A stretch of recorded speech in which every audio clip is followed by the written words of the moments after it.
Well,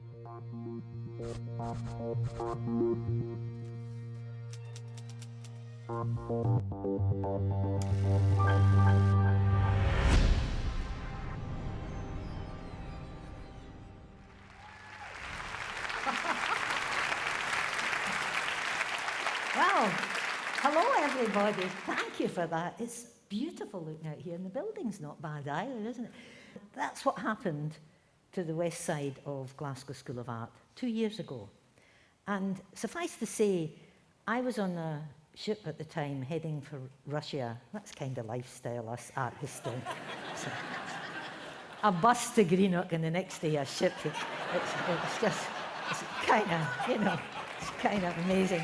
So, however, poor Mackintosh, poor building, and disruption in a way to the art world is more of a tool than a catastrophe. If you just think of Leonardo da Vinci or Turner or, Picasso, if you think of them as disruptors, that's how art changes. So Mackintosh used it himself to create his lovely buildings. And wow, if we think of his buildings, we think of models of modernity. He was pushing his Glasgow style forward, using disruption to break through. And he was so keen on modernity that this is what he said about it. Now, it's in 1898. That's my fault. It should have been 93. I'll need to learn to write my figures rightly. But what happened is he's giving this lecture, aged 25. He's telling his peers, he's warning them about their lack of originality and about how Greek temples are fine in Greece 1,000 years ago. Why fill Glasgow with them? And that's really what he's saying. And then we want to realise what he means about this. Here he is, and as a student, he shows great promise. He wins medals in the London competition. That's what working class boys have to do in his day. He's not from the upper classes. He's got no patrons. He's got to go and enter competitions. He does well in London. He wins a scholarship at Glasgow School of Art to get to Italy to study architecture. And when he comes back as an assistant architect, he wins a competition against established figures. He wins a competition to design that beautiful building you've just been looking at. His place, I think we're going to see the beautiful building. That's the wrong side of it, but that's one of the views of the tower that we're going to be talking about later. His place in international levels is secured. He and Margaret, his wife, are invited to Vienna to play a major role in the Vienna Secessionist exhibition. This is where I'm getting technical, but it's a big deal. And he goes there, and some people say he was drawn through the streets in a carriage by the students. Nobody can actually get a picture of it or know if it did happen, but it's a nice story. And so we think that they made him welcome. He also, the next year, in 1901, wins a special prize in Darmstadt. So the world looks, he designed a house for the art lover. That was where he actually designed it. It was never built as a building. It was a drawing competition, and he won the special prize. So everything's looking rosy in his life until various things hit him, one of which is World War I, which is quite a big disruptor. I mean, I don't think there have been as many military casualties either before or after that conflict. Now, Mackintosh is involved in a very strange way. He goes to Walberswick, which is a small fishing village in Suffolk, with his wife Margaret, because he's having recurrent bouts of depression, and he thinks that this will be a good place to relax. World War I breaks out when he's there. He's busy relaxing when all of a sudden he's arrested as a spy. Well, he's Scottish. He's got an accent, probably like mine, from Glasgow. He walks with a limp. He wears a cape. He sports a moustache. I mean, case made.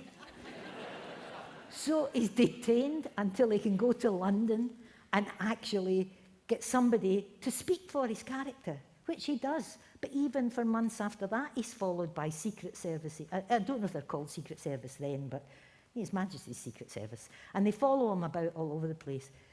But even with that pressure, he finds a way of getting a commission. Oh no, that's he and his wife at Vienna, sorry. That's him and Margaret at Vienna. Nice couple. Anyway. Anyway, now, feast your eyes on this. This is black and white. And actually, this is Derngate. He gets this commission to design, redesign, and to extend a very small terrace house in Derngate. Now, he knows, he can feel what's coming in the future. People do, if they're artists. He knows the time for Art Nouveau is past. The jazz age is hit swinging London, where he's stuck with the Secret Service agents, and he designs this Art Deco style building. It's a fabulous work of art. Unfortunately, what you just saw in the fire in Glasgow School of Art kills the Art Deco bit of it. So the only opportunity to see it in action is at Derngate in Northampton. So get yourselves down there. The buses are leaving from the bus station. But this is an amazing thing. So he designs that, but unfortunately, again, bad luck. It's got press reviews, it gets rave reviews. Does anybody mention his name? No.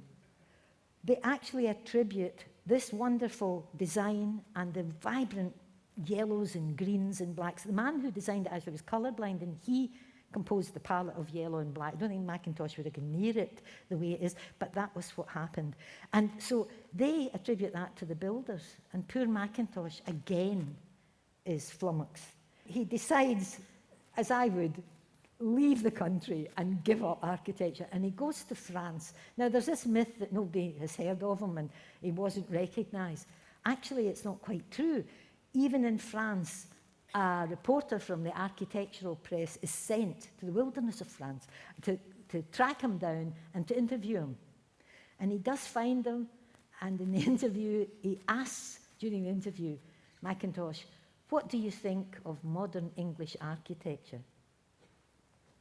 There isn't any, says Mackintosh. Interview over. And he carries on. Now, it's in France also, unfortunately, that we hear the first complaints about his swollen tongue, which he attributes to tobacco, which in a way is correct because it's cancer, unfortunately. And he's rushed to London, and most of his tongue is removed, leaving him without the power of speech. The guy might be down, he's not quite out yet, because the surgeon comes in with his young doctors and students around him to demonstrate the success of the operation. And the way they did it then was the students had to draw the locus of the operation. And Mackintosh is lying there looking at these drawings, and they're dreadful. And he can't stop, he leans over and he grabs one and he starts correcting it. So he's really not out, but he is down. And unfortunately, he doesn't win the battle with cancer, and he dies in 1948. And what we're going to do now, since we've got death, we're now going to have destruction. We're going on to this fire at Glasgow School of Art. You can see the whole roof. Oh, sorry, I should be pointing because I can see it there. The whole roof is burning, and I think I'll just point there. The whole roof is burning, and you can see the firemen working to save this, the hen run and the west wing of the area. It's distressing. But these are the windows of the huge tower that you saw earlier on. It's a long time ago, I hope you can remember it, but the huge West Wing tower. And these are the windows, and all these small panes are being replaced. And that's me when I heard I was doing a TEDx talk.